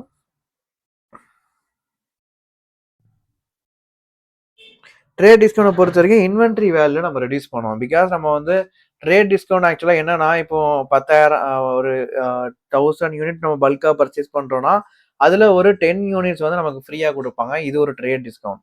ஸோ இது வந்து கேஷ்ல அட்ஜஸ்ட்மெண்ட் கிடையாது, யூனிட்ஸ்ல அட்ஜஸ்ட்மெண்ட். ஸோ இது நம்ம வந்து இன்வென்ட்ரியோட வேல்யூல நம்ம வந்து அதை நம்ம அட்ஜஸ்ட் பண்ணிடுவோம். கேஷ் டிஸ்கவுண்ட் வந்து பார்த்தா நீங்க 1,00,000 ரூபாய்க்கு நீங்க கூட்ஸ் வாங்கிருக்கீங்க, அதுக்கான பேமெண்ட் நீங்க ப்ராப்பரா பே பண்ணீங்கன்னா ஒரு 10% டிஸ்கவுண்ட் கொடுப்பாங்க. இது வந்து கேஷ் டிஸ்கவுண்ட். சரிங்களா? இது வந்து கேஷ்ல பண்ணக்கூடிய டிஸ்கவுண்ட். ஸோ இது வந்து நமக்கு ஒரு இன்கமா ட்ரீட் பண்ணி பிஎன்எல் அக்கௌண்ட் கிரெடிட் சைட்ல நம்ம போடுவோம். சரிங்களா? ட்ரேட் டிஸ்கவுண்ட் மட்டும் தான் இன்வென்டரியில் அட்ஜஸ்ட் பண்ணுவோம். அதுக்கப்புறம் ரிபேட்ஸ் வந்து பார்த்தீங்கன்னா இப்போ நீங்க இம்போர்ட் டியூட்டி நீங்க பே பண்ணிருக்கீங்க, அதுக்கு ஏதாவது டியூட்டி டிராபேக் கிடைக்கும், இல்லை ஏதாச்சும் ஒரு ரிபேட்ஸ் பொறுத்த வரைக்கும் இன்னொரு சப்சிடி நம்ம சொல்லலாம். சரிங்களா? ஸோ அதையுமே நம்ம ரெடியூஸ் பண்ணுவோம். மானியம் கிடைக்கிறது, அதுக்கப்புறம் சிமிலர் ரிடக்ஷன் ஏதாச்சும் ஒரு ரிடக்ஷன் நம்ம பண்ணுவாங்க. ஓகேங்களா? ஸோ பர்ச்சேஸ் பிரைஸ் வந்து ஒரு 5 லட்சம் இருக்கு. இம்போர்ட் டியூட்டி 30,000 நம்ம என்ன பண்ணிக்கலாம், ஆட் பண்ணிக்கலாம். நான் ரீஃபண்டபிள் டாக்ஸ்னா ஐடிசி கிடையாது. அந்த ஜிஎஸ்டி ஒரு 10,000 நம்ம ஆட் பண்ணிக்கலாம். ஃப்ரைட் வந்து ஒரு 20,000. ஸோ சேல்ஸ் அண்ட் டிஸ்ட்ரிபியூஷன் 20,000 நம்ம ஆட் பண்ணிக்கலாம். அதுக்கப்புறம் ட்ரேட் டிஸ்கவுண்ட் வந்து 15,000 வந்து ட்ரேட் டிஸ்கவுண்ட் சப்ளை நம்ம கொடுத்துருக்காரு. இதில் வந்து நம்ம ரெடியூஸ் பண்ணுவோம். ரெக்கவரபிள் ஜிஎஸ்டி நம்ம என்ன பண்ணலாம், ஒண்ணுமே பண்ண வேண்டாம். சரிங்களா? ஆடும் பண்ண வேண்டாம், லெஸ்ஸும் பண்ண வேண்டாம். ரெக்கவரபிள் ஜிஎஸ்டி ஒண்ணுமே இல்லைங்க. இப்போ நீங்க 25,000 ஜிஎஸ்டி நீங்க பர்ச்சேஸ் பண்றப்போ இந்த 25,000 நீங்க பே பண்ணிருக்கீங்க. பட் இந்த 25,000 நீங்க சேல் பண்றப்போ ஐடிசியா உங்களுக்கு கிடைச்சிருச்சுன்னா இந்த இடத்துல உங்களுக்கு எக்ஸ்பெண்டிச்சரா நடக்கலன்னு அர்த்தம். நீங்க ஃபர்ஸ்ட் நீங்க பர்ச்சேஸ் பண்றப்ப 25,000 பே பண்ணியாச்சு. சேல் பண்றப்ப 25,000 உங்க அக்கௌண்ட்டுக்கு ஐடிசியா கிடைச்சிருச்சு. ஸோ இந்த இடத்துல ஆக்சுவல் எக்ஸ்பெண்டிச்சர் வந்து பார்த்தீங்கன்னா 0 தான். ஸோ இந்த ரெக்கவரபிள் ஜிஎஸ்டியை நம்ம எடுத்துக்க மாட்டோம். சரிங்களா? ஸோ 5 lakhsல இருந்து என்ன பண்றோம், இந்த இம்போர்ட் டியூட்டி 30,000 ஆட் பண்ணிருக்காங்க, நான் ரீஃபண்டபிள் டாக்ஸ் 10,000 ஆட் பண்ணிருக்காங்க, ஃபிளைட் ஒரு 20,000 ஆட் பண்ணிருக்காங்க, ட்ரேட் டிஸ்கவுண்ட் 15,000 லெஸ் பண்ணிருக்காங்க, ரெக்கவரபிள் ஜிஎஸ்டி எதுவுமே பண்ணல. ஸோ எல்லாத்தையும் நீங்க ஆட் பண்றப்ப 5,45,000 ரூபாய் நமக்கு வந்து இன்வென்ட்ரியோட காஸ்ட் ஆஃப் பர்ச்சேஸ் நமக்கு வரும். சரிங்களா? அதுக்கப்புறம் recoverable versus non recoverable taxes. So இது வந்து பார்த்தீங்கன்னா இது உங்களுக்கு நிறைய பேருக்கு கன்ஃபியூஷன் இருக்கும். ரெக்கவரபிள் டாக்ஸ் அப்படின்னா இன்வென்ட்ரி காஸ்ட்ல இன்க்ளூட் பண்ண மாட்டோம். ஜிஎஸ்டி இதுக்கு இன்புட் டாக்ஸ் கிரெடிட் கிடைச்சிருச்சுன்னா இட்ஸ் அண்ட் ரெக்கவரபிள் டாக்ஸ். இதை நம்ம எடுத்துக்க மாட்டோம், எக்ஸ்க்ளூட் பண்ணிடுவோம். நான் ரெக்கவரபிள் டாக்ஸ் மீன்ஸ் உங்களுக்கு இன்வென்ட்ரி காஸ்ட்ல இன்க்ளூட் பண்ணுவோம். அதாவது நீங்க வந்து பர்ச்சேஸ் பண்றப்போ 25,000 ஜிஎஸ்டி பே பண்ணிருக்கீங்க. சரிங்களா? சேல்ஸ் பண்றப்போ இன்புட் டாக்ஸ் கிரெடிட் எதுவுமே உங்களுக்கு கிடைக்கல. அப்போ 25,000 உங்க கை காசை போட்டு செலவு பண்ணிருக்கேன், இது உங்களோட எக்ஸ்பெண்டிச்சர் தான். ஸோ இன்வென்ட்ரி காஸ்ட்ல நம்ம என்ன பண்ணிக்கலாம், ஆட் பண்ணிக்கலாம். சப்போஸ் ஐடிசி உங்களுக்கு கிடைச்சிருச்சுன்னா நீங்க 25,000 கொடுத்துட்டு ஐடிசி 25,000 வாங்கிட்டீங்க. ஸோ வந்து பார்த்தீங்கன்னா 25,000 நெகட்டிவ்லயும் வந்திருக்குது, 25,000 பாசிட்டிவ்லயும் வந்திருக்கு. ஸோ நெகட்டிவ் பிளஸ் பாசிட்டிவ் 0வா மாறிடும். புரியுதுங்களா? உங்க பாக்கெட்ல இருந்து ஒரு 25,000 ஜிஎஸ்டி பே பண்ணிட்டீங்க. ஸோ இப்போ நீங்க வந்து ஜிஎஸ்டி டிபார்ட்மெண்ட் என்ன பண்ணிட்டாங்க, நீங்க சேல் பண்ணதுனால ஐடிசி ஒரு 25,000 ஜிஎஸ்டி டிபார்ட்மெண்ட் உங்க பாக்கெட்டை தூக்கி வச்சிட்டாங்க. ஸோ இப்போ உங்க பாக்கெட்ல ஆல்ரெடி இந்த 25,000 அப்படியே தான் இருக்குது, எந்த எக்ஸ்பெண்டிச்சரும் நீங்க பண்ணல. ஸோ இன்வென்ட்ரி காஸ்ட்ல என்ன பண்ணிக்க வேண்டாம், ஆட் பண்ணிக்க வேண்டாம். Next cost of conversion. Cost of conversion means cost incurred to convert raw material into finish goods. Raw material நீங்க ஃபினிஷ் குட்ஸா மாத்துறதுக்கு என்னென்ன மேனுஃபேக்சரிங் ப்ராசஸ் பண்றீங்களோ இது எல்லாமே காஸ்ட் ஆஃப் கன்வர்ஷன்ல வரும். சரிங்களா? ஸோ இதுல எதெல்லாம் வரும்னா direct production cost. So direct material நீங்க வாங்கியிருப்பீங்க. ஸோ அதுக்கு லேபர் வந்து பார்த்தீங்கன்னா ப்ரொடக்ஷன் லேபர் வந்து பார்த்தீங்கன்னா யூட்டிலைஸ் பண்ணியிருப்பீங்க. ஸோ அந்த மேனுஃபேக்சரிங் ப்ராசஸில் லேபர் யூட்டிலைஸ் பண்ணியிருப்பீங்க. அதுக்கப்புறம் டைரக்ட் எக்ஸ்பெண்டிச்சர். இது எல்லாமே வந்து பார்த்தீங்கன்னா ப்ரைம் காஸ்ட் சீட்டில் நீங்கள் பார்த்துருப்பீங்க. ஸோ இது எல்லாமே வந்து பார்த்தீங்கன்னா இதில் வரும், காஸ்ட் ஆஃப் கன்வர்ஷனில் வரும். ப்ளஸ் அதாவது காஸ்ட்டை பொறுத்த வரைக்கும் ரெண்டே விஷயம் தாங்க, direct expenditure, direct cost plus indirect cost. Direct cost வந்து பார்த்தீங்கன்னா இந்த இருக்கலாம், direct material, direct labour, direct expenditure. Indirect cost nothing but overheads தான் இன்டைரக்ட் காஸ்ட். சரிங்களா? ஸோ ஓவர் ஹெட்ஸ் ரெண்டா பிரிப்பாங்க, fixed overhead, variable overhead. சரிங்களா? So அந்த ப்ரொடக்ஷன் ஓவர் அதுலேயும் வந்து பார்த்தீங்கன்னா ஓவர் ஹெட்னா எல்லா ஓவர் ஹெட்லையும் எடுத்துக்க மாட்டாங்க, ப்ரொடக்ஷன் ஓவர் ஹெட் மட்டும் தான் எடுத்துக்குவாங்க. சரிங்களா? ஓகே. ஏன்னா இது வந்து cost of conversion. Cost of கன்வர்ஷனுங்கிறது உங்களுக்கு வந்து ப்ரொடக்ஷன் டிபார்ட்மெண்ட்ல இருக்கக்கூடிய காஸ்ட் மட்டும் தான். இதை தாண்டி சேல்ஸ் அண்ட் டிஸ்ட்ரிபியூஷன் இல்லை அட்மினிஸ்ட்ரேட்டிவ் ஓவர் இதெல்லாம் நமக்கு தேவையில்லை. இந்த ரா மெட்டீரியல் உள்ள கொண்டு வந்து இதை ஃபினிஷ் குட்ஸா மாத்துற வரைக்கும் இந்த ப்ரொடக்ஷன் டிபார்ட்மெண்ட்டுக்குள்ள என்னென்ன காஸ்ட் நடக்குதோ ஸோ அதுதான் காஸ்ட் ஆஃப் கன்வர்ஷன். கிளியரா? ரா மெட்டீரியல் உள்ள கொண்டு வந்து அதை ஃபினிஷ் குட்ஸா மாத்துற வரைக்கும் எங்க நடந்துட்டு இருக்குது? ப்ரொடக்ஷன் டிபார்ட்மெண்ட்டுக்குள்ள நடந்துட்டு இருக்குது. சரிங்களா? ஸோ ஃபேக்ட்ரிக்குள்ள நடந்துட்டு இருக்குது. ஸோ அது எல்லாமே ப்ரொடக்ஷன் ஓவர் ஹெட்ஸ். ஸோ அது மட்டும் தான் நம்ம எடுப்போம். சேல்ஸ் அண்ட் அட்மினிஸ்ட்ரேட்டிவ் தேவையில்லை, சேல்ஸ் அண்ட் டிஸ்ட்ரிபியூஷன் தேவையில்லை, அட்மினிஸ்ட்ரேட்டிவ் ஓவர் ஹெட் தேவையில்லை. ப்ரொடக்ஷன் ஓவர் ஹெட் மட்டும் தான் எதுக்கு எடுத்துக்கும்? காஸ்ட் ஆஃப் கன்வர்ஷனுக்கு எடுத்துக்கும். Next fixed production overhead. So இந்த பார்த்தோம்லாம். ஸோ ப்ரொடக்ஷன் ஓவர் ஹெட்ல ஃபிக்ஸட்னா என்னது? ஃபிக்ஸட் ப்ரொடக்ஷன் ஓவர் ஹெட்னா these are cost that remain relevant constant. So இது அவுட்புட்டுக்கு ஏற்றாப்புல மாறாது. சரிங்களா? ஸோ அவுட்புட் சேஞ்ச் ஆகிறப்போ இந்த ஃபிக்ஸட் ப்ரொடக்ஷன் ஓவர் ஹெட் வந்து சேஞ்ச் ஆகாது. ஃபார் எக்ஸாம்பிள் நீங்க பில்டிங்க்கு டெப்ரிசியேஷன் பே பண்றீங்க. ஒரு லேண்ட் ஃபேக்டரி பில்டிங் இருக்குது. சரிங்களா? ஸோ வருஷம் வருஷம் ஒரு 10,000 டெப்ரிசியேஷன் வருது. நீங்க எத்தனை அவுட்புட் ப்ரொடியூஸ் பண்ணாலும் அதே 10,000 டெப்ரிசியேஷன் தான். 1,00,000 யூனிட் தயாரிச்சாலும் அதே 10,000 தான். 2,00,000 யூனிட் தயாரிச்சாலும் அதே 10,000 டெப்ரிசியேஷன் தான். ஸோ அவுட்புட்டுக்கு ஏற்றாப்புல இது மாறாது. ஸோ இது fixed production over head. Factory manager salary. ஃபேக்டரியில ஒரு மேனேஜர் இருக்காருப்பா. ஸோ வருஷம் வருஷம் அவருக்கு வந்து ஒரு 1,00,000 ரூபா சேலரி கொடுக்குறோம். வருஷம் வருஷம் ஒரு 12,00,000 ரூபா சேலரி கொடுக்குறோம். எதுக்கு கம்மி பண்ணிட்டு ஒரு வருஷம்னா அவர் குடும்ப செலவு எப்படி பார்ப்பாரு? சரி ஓகே, 12,00,000 ரூபா நம்ம வருஷம் வருஷம் நம்ம கொடுக்குறோம். இது ஃபிக்ஸடா நம்ம கொடுத்துட்டு இருக்கிறோம். ஸோ அங்க வந்து எத்தனை அவுட்புட் நடந்திருக்குது, அவுட்புட் நடக்கல, ஸோ இதெல்லாம் நமக்கு தேவையில்லை. 12,00,000 ரூபா ஃபிக்ஸடா கொடுக்குறோம்னா it's fixed production overhead. இது அவுட்புட்டுக்கு ஏற்றாப்புல மாறாது. Next factory maintenance. Factory maintenance வந்து பார்த்தீங்கன்னா பீரியாடிக்கல் மெயின்டெனன்ஸ் அங்கே நடக்குது. வருஷத்துக்கு ஒரு தடவை இல்லை மாசத்துக்கு ஒரு, இப்போ நீங்க வண்டி வச்சிருக்கீங்க அப்படின்னா 3 மாசத்துக்கு ஒரு இல்லை 2 மாசத்துக்கு ஒரு நீங்க சர்வீஸ் கொண்டு போவீங்க. It's and factory maintenance. அதே மாதிரி தான் ஃபேக்டரி மெயின்டெனன்ஸ். இது அவுட்புட் நீங்க எவ்வளவு தயாரிச்சாலும் சரி, தயாரிக்கலாலும் சரி, இந்த மெயின்டெனன்ஸ் காஸ்ட் வந்து பார்த்தீங்கன்னா ஃபிக்ஸட் ப்ரொடக்ஷன் ஓவர் ஹெட்ல வரும். Is allocated based on normal production கெப்பாசிட்டியை பேஸ் பண்ணி பண்ணுவோம். முக்கியமான கான்செப்ட் இதாங்க. சரிங்களா? Normal production capacity. எதுக்கு நார்மல் ப்ரொடக்ஷன் கெப்பாசிட்டி வச்சு பண்றோம்? ஆக்சுவலா நார்மல் ப்ரொடக்ஷன் கெப்பாசிட்டி அந்த ஃபேக்டரியில நார்மலா எவ்வளவு கெப்பாசிட்டி, 100% கெப்பாசிட்டி இருக்குது. சரிங்களா? இதை பேஸ் பண்ணி நம்ம அலோகேட் பண்றோம். ஏன்னா இது எதுவுமே அவுட்புட்டோட ஆக்சுவல் அவுட்புட்டை பேஸ் பண்ணி கிடையாது. நார்மல் ப்ரொடக்ஷன் ஒரு கெப்பாசிட்டி இருக்கும். பட் ஆக்சுவல் ப்ரொடக்ஷன் வந்து பாத்தீங்கன்னா இங்க வந்து ஒரு 70% அவுட்புட் தான் தயாரிச்சிருப்பாங்க. நம்ம இந்த ப்ரொடக்ஷன் ஓவர்ஹெட், ஃபிக்ஸட் ப்ரொடக்ஷன் ஓவர்ஹெட்டை பொறுத்த வரைக்கும் எவ்வளோ தயாரிச்சிருக்காங்களோ அதை பேஸ் பண்ணி கிடையாதுன்னு ஆல்ரெடி பார்த்தாச்சு. சரிங்களா? ஸோ அப்போ ஆக்சுவல் ப்ரொடக்ஷன் நம்ம பார்க்க வேண்டிய அவசியம் இல்லை. நார்மல் ப்ரொடக்ஷன் கெப்பாசிட்டி 100% பேஸ் பண்ணி தான் இந்த ஃபிக்ஸட் ப்ரொடக்ஷன் ஓவர்ஹெட்டை அப்சர்வ் பண்ணுவாங்க, அலோகேட் பண்ணுவாங்க. சரிங்களா? ஸோ நார்மல் ப்ரொடக்ஷன் கெப்பாசிட்டியை பேஸ் பண்ணி ஃபிக்ஸட் ப்ரொடக்ஷன் ஓவர்ஹெட்டை அலோகேட் பண்ணுவாங்க. சரி okay. Why normal capacity is important? ஏன்னா இங்க வந்து ஒரு எக்ஸாம்பிள் பார்ப்போம். நார்மல் கெப்பாசிட்டி 10,000 யூனிட் இருக்குது. ஃபிக்ஸட் ப்ரொடக்ஷன் ஓவர்ஹெட் வந்து ஒரு 5 லட்சம் ரூபாய்க்கு ஃபிக்ஸட் ப்ரொடக்ஷன் ஓவர்ஹெட் நடந்திருக்குது. இப்போ ஃபிக்ஸட் ஓவர்ஹெட் பெர் யூனிட் நம்ம இது பண்றோம் அப்படின்னா 5 lakhs by 10,000 நீங்க போடுறப்போ 50 per யூனிட் நமக்கு வரும். சரிங்களா? நான் சப்போஸ் ஆக்சுவல் ப்ரொடக்ஷன் இஸ் 5,000 வச்சுக்கோங்க. இப்போ 10,000 வரைக்கும் நம்ம தயாரிக்கலாம். இது வந்து 100%. பட் இங்க 5,000 தான் தயாரிச்சிருக்காங்க. இதான் ஆக்சுவல் அவுட்புட். சரிங்களா?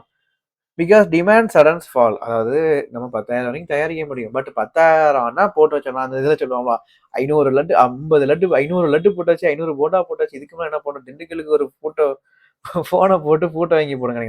ஏன்னா அவ்வளோ வந்து நம்ம தயாரிச்சு வச்சோம். பட் ஒரு கஸ்டமர் வராம முக்கியம்னா எதுதான் சேல்ஸ் ஆகும்? எதுவுமே சேல்ஸ் ஆகாது. ஸோ 10,000 கெப்பாசிட்டி இருக்குங்கிறதுக்காண்டி 10,000த்தையும் ப்ரொடியூஸ் பண்ண முடியாது. 5,000 தான் டிமாண்ட் இருக்கிறப்போ 5,000 வரைக்கும் தான் நம்ம ப்ரொடியூஸ் பண்ண முடியும். ஸோ 5,000 தான் இங்க ஆக்சுவலா ப்ரொடியூஸ் பண்ணியிருக்கிறாங்க. சரிங்களா? ஸோ இப்போ இந்த ஃபிக்ஸட் ப்ரொடக்ஷன் ஓவர் ஹெட 5,000 பேஸ் பண்ணி பண்ணலாமா? யோசிச்சு பாருங்க. இந்த ரூ. 5,00,000 வந்து ஃபார் எக்ஸாம்பிள் நீங்க அங்க இருக்கக்கூடிய டெப்ரிசியேஷன் வச்சுக்கலாம். இல்ல அங்க இருக்கக்கூடிய ஃபேக்டரி மேனேஜரோட சேலரி. அவர் பாட்டுக்கு வாராரு, அவர் பாட்டுக்கு வந்து மேனேஜ் பண்றாரு, அவர் பாட்டுக்கு போறாரு. மாசம் மாசம் அதாவது வருஷத்துக்கு ரூ. 5,00,000 அவருக்கு இன்கமா கிடைக்குது. அங்க 1,00,000 தயாரிச்சாலும் சரி, அல்ல ஃபுல் கெப்பாசிட்டி 10,000 தயாரிச்சாலும் சரி, நார்மல் கெப்பாசிட்டி 5,000 தயாரிச்சாலும் சரி, இல்லன்னா 3,000 தயாரிச்சாலும் சரி, எவ்வளோ ஆக்சுவல் அவுட்புட் இருக்கோ அதெல்லாம் நமக்கு தேவையே இல்ல. ஸோ என்ன பண்ணுவோம்னா, ஆக்சுவல் அவுட்புட்ட நம்ம எடுத்தோம்னா, உங்களுக்கு ஃபேரான வேல்யூ நமக்கு கிடைக்காது. ஸோ இவர் வந்து பார்த்தீங்கன்னா, இவருக்கு எத பேஸ் பண்ணி பண்ணியிருப்பாங்கன்னா, ஃபுல் கெப்பாசிட்டிய பேஸ் பண்ணி தான் இவருக்கு சேலரி ஃபிக்ஸ் பண்ணியிருக்கிறாங்க. ஓகேங்களா? ஆக்சுவல் அவுட்புட்ட பேஸ் பண்ணி ஃபிக்ஸ் பண்ணல. ஃபுல் கெப்பாசிட்டி இவ்வளோ கெப்பாசிட்டி இருக்குதுப்பா, இத நீ வந்து மேனேஜ் பண்ணுப்பா அப்படின்னு சொல்லிட்டு இவருக்கு சேலரி ஃபிக்ஸ் பண்ணியிருக்காங்க. அதே மாதிரி ஃபேக்டரி பில்டிங் வந்து 10,000 டெப்ரிசியேஷன் ஆகுதா, இதுவும் ஃபுல் கெப்பாசிட்டி பேஸ் பண்ணி தான். சரிங்களா? ஆக்சுவல் அவுட்புட்ட பேஸ் பண்ணி இந்த ஃபிக்ஸட் ப்ரொடக்ஷன் ஓவர் மாறாது. ஆக்சுவல் அவுட்புட்ட பேஸ் பண்ணி மாறாது. ஸோ அலோகேஷன் பண்றது வந்து பாத்தீங்கன்னா, நார்மல் ஃபுல் கெப்பாசிட்டி இருக்குல்ல 100% கெப்பாசிட்டி இத பேஸ் பண்ணி தான் அலோகேட் பண்ணுவாங்க. சப்போஸ் 10,000 வரைக்கும் தயாரிக்க முடியும். 5,000 தான் இவங்க தயாரிச்சிருக்காங்க அப்படிங்கிறதுக்காண்டி 5,000 வச்சு அலோகேட் பண்ண மாட்டாங்க. நார்மல் கெப்பாசிட்டி வச்சு தான் அலோகேட் பண்ணுவாங்க. ஓகேவா? நெக்ஸ்ட் அப்நார்மலி லோ ப்ரொடக்ஷன் அப்படின்னா என்னது? லோ ப்ரொடக்ஷன் சப்போஸ் நம்ம வந்து நினைக்கிறத விட ரொம்பவே கம்மியாயிடுச்சு அப்படின்னா, இதுக்காண்டி don't increase the inventory cost. Inventory காஸ்ட்டை இன்க்ரீஸ் பண்ண மாட்டாங்க. ஃபார் எக்ஸாம்பிள் இப்போ நார்மல் கெப்பாசிட்டி வந்து 10,000 வரைக்கும் இருக்குது. சரிங்களா? ஆக்சுவல் ப்ரொடக்ஷன் வந்து 4,000 இருக்குது. ஃபிக்ஸட் ஓவர்ஹெட் வந்து 5 lakhs. சரிங்களா? இப்போ நார்மலா நம்ம வந்து என்ன நார்மல்னு சொல்லுவோம்னா, உங்களுக்கு ஃபிக்ஸட் ஓவர்ஹெட் வந்து 5 lakhs இருக்குது. இப்போ நீங்க எப்படி அலோகேட் பண்ணுவீங்க? 5 lakhs by 10,000 நீங்க நார்மல் கெப்பாசிட்டி வச்சு போடுறீங்க. பிகாஸ் இது வந்து என்னது? Fixed production overhead. ஸோ போடுறப்போ உங்களுக்கு எவ்வளோ வரும்?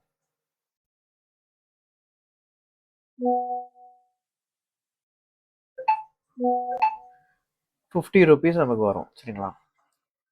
₹50 வரும். இப்போ நம்ம ரொம்ப அப்நார்மலி லோவா இருக்குது அப்படிங்கிறதுக்காண்டி 5 lakhs by 4,000 நீங்க போடலாமா? சரி, சரி, சரி. ₹50 நமக்கு வரும். ஸோ ஒரு யூனிட்ட நம்ம எவ்வளோக்கு வந்து மெஷர் பண்றாங்க? ஒரு ஒரு யூனிட்டுக்கு எவ்வளோ ஃபிக்ஸட் ஓவர்ஹெட் ஆகுது? ₹50 ஆகுது. சரிங்களா? இப்ப ஆக்சுவலா வந்து எவ்வளோ தயாரிச்சிருக்காங்க? 4,000 யூனிட் தயாரிச்சிருக்காங்க. அப்போ 4,000 இன்டு 50 போடுறப்போ, இன்வென்டரியோட புரொடக்ஷன் ஃபிக்ஸட் புரொடக்ஷன் ஓவர்ஹெட் வந்து ₹2,00,000 டோட்டலா வருது. சரிங்களா? ஸோ இப்போ பேலன்ஸ் அமௌண்ட் அதாவது நார்மலா உங்களுக்கு வந்து ஃபிக்ஸட் ஓவர்ஹெட் ₹5,00,000. இது எத பேஸ் பண்ணியிருக்கு? நார்மல் கெப்பாசிட்டி பேஸ் பண்ணி ₹5,00,000 இருக்குது.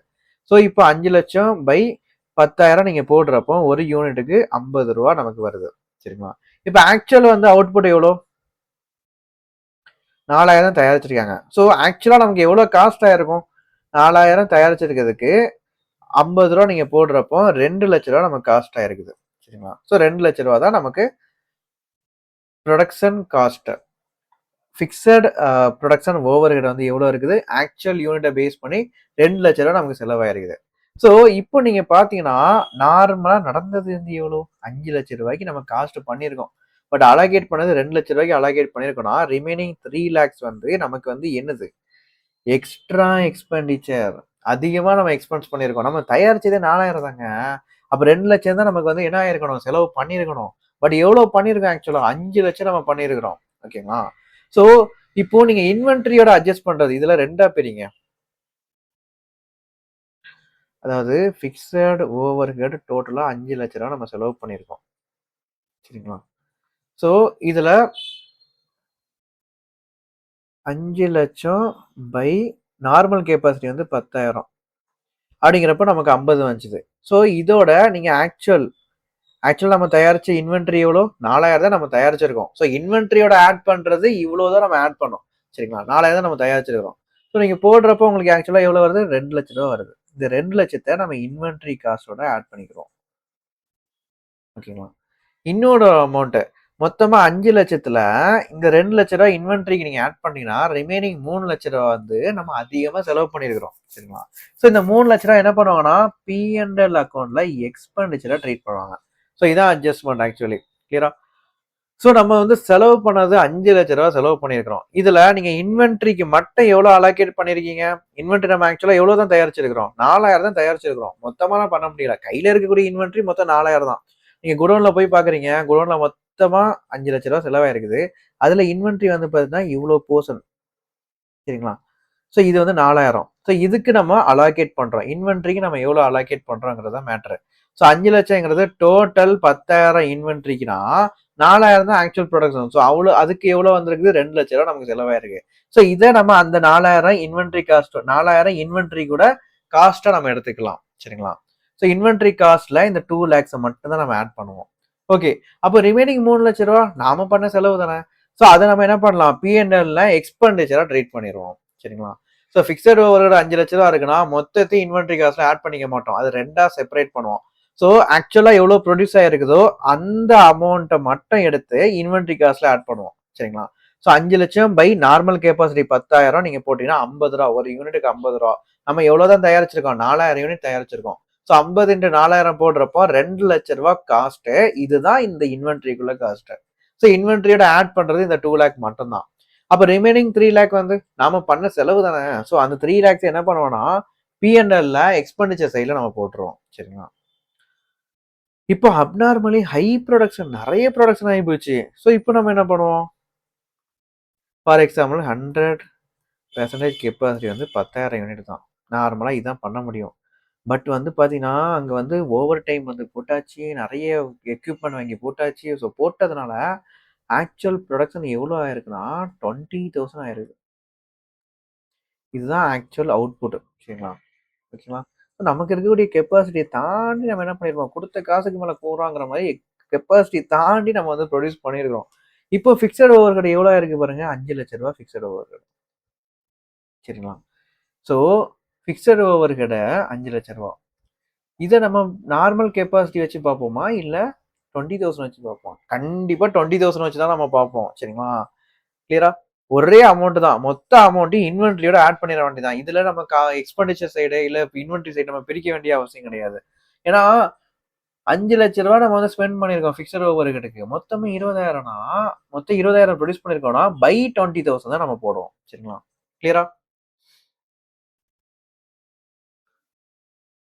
கெப்பாசிட்டி வந்து கெப்பாசிட்டி ஆக்சுவல் அவுட்புட். சரிங்களா? ஸோ கெப்பாசிட்டிய விட ஆக்சுவல் அவுட்புட் கெப்பாசிட்டி இது வந்து 100% நார்மல் கெப்பாசிட்டி. கெப்பாசிட்டியோட அவுட்புட் வந்து அதிகமா இருக்குது அப்படின்னா நம்ம என்ன பண்ணுவோம்? பிரிக்க வேண்டிய அவசியம் இல்ல. மொத்த அமௌண்ட்டையுமே நம்ம இன்வென்டரி காஸ்ட்ல நம்ம போட்டுறலாம். சரிங்களா? கெப்பாசிட்டிய விட